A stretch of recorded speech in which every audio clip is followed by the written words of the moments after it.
Now, watch this. One of the reasons that our legal system is so extraordinarily complex is because our national conscience is eroding big time. Let me say that again.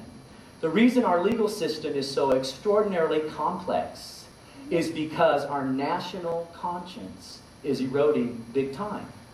And the only way to shore up behavior if you have no collective conscience is to pass laws.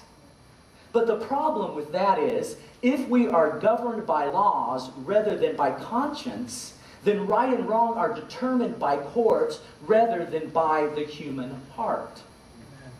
And watch this. The problem with this is if I know that I did something wrong or somebody else did something wrong, but the courts say it's right, then it becomes right regardless of what actually happened.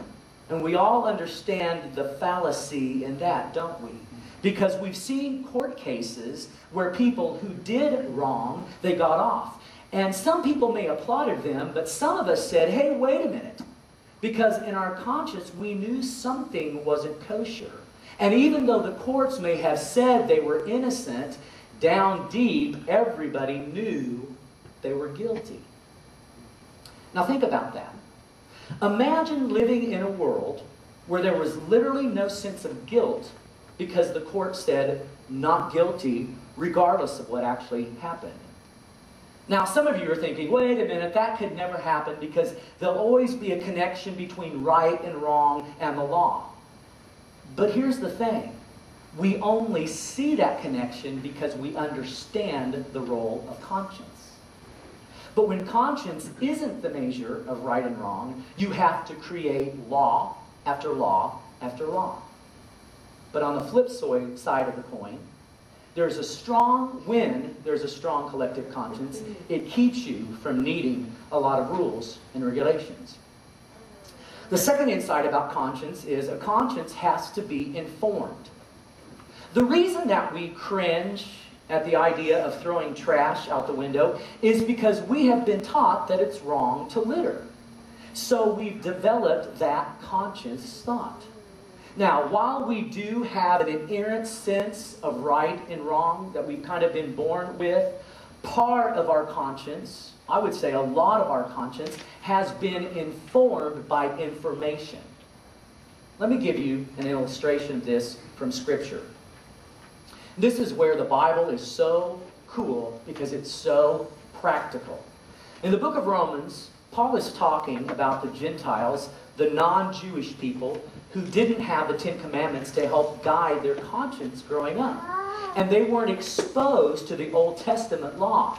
But Paul makes a very interesting statement about how what is in their heart, their conscience, automatically interfaces with God's law. Check out what he says.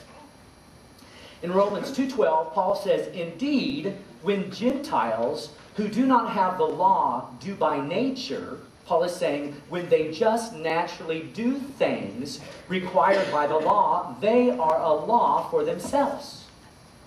He is saying, hey, the Gentiles were not given the Ten Commandments, but they just naturally live out the Ten Commandments, not because it's something that they have learned, but because they just know in their hearts that it's the right thing to do.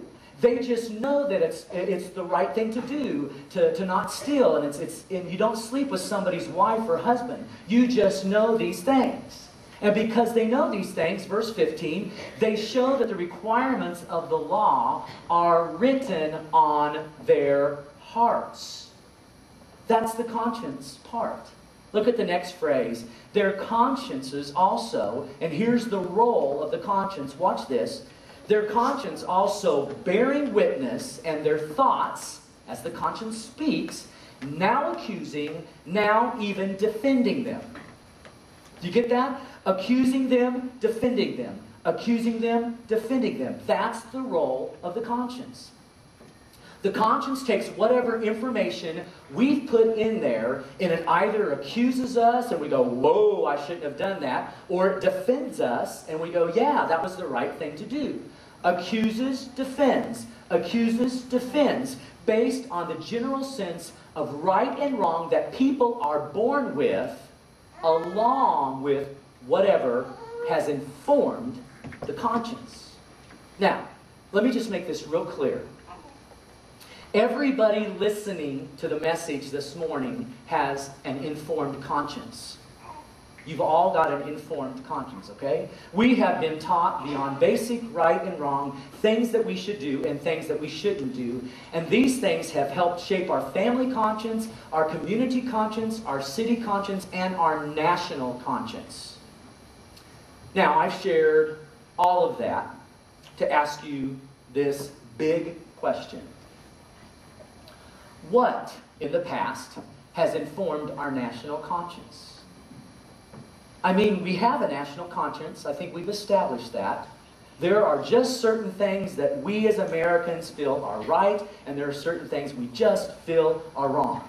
And those things have changed over time. So the question is, what originally informed our national conscience?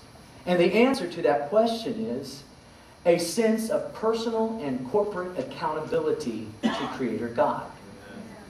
Now, I'm not saying that everybody in America sees God the same way. And I'm not saying that everybody's a Christian. But I am saying that our national conscience was originally shaped and formed by a general consensus that there is a Creator God, and somehow we are personally and nationally accountable to Him, and we should be grateful to this Creator God. That is how our national conscience was originally informed. I do want to make this clear. I am not arguing this morning that our founding fathers were all Christians. But I am arguing that there was a sense of personal and national accountability to God that has in a huge way shaped and informed our national understanding of what we should do and what we should not do. Now, using what I've just talked about as a grid, listen to this. We, that's referring to all of the smart people who wrote the Declaration of Independence, we hold these truths to be self-evident. That means that we're not going to have a debate about this because this is really a no-brainer. We hold these truths to be self-evident. Here's what was an evident truth to them. That all men are created equal, that they are endowed by their Creator with certain unalienable rights. That among these are, in other words, here are some of these rights, and this is important because this is an overflow of the assumption that everyone is created and has created equal and has value in God's eyes. So here are three of these rights. Life, you have the right to life. Liberty, you have the right to freedom, and the pursuit of happiness. Now, church, this is huge. Because at the time this was written, this was a unique world view. And it was revolutionary. It's what caused the patriots of our country to say, we need to break off from England to start our own country because we believe that God has designed mankind to respond to Him in a certain way, and we're not able to do that here in England, so let's start a war and let's start a new nation.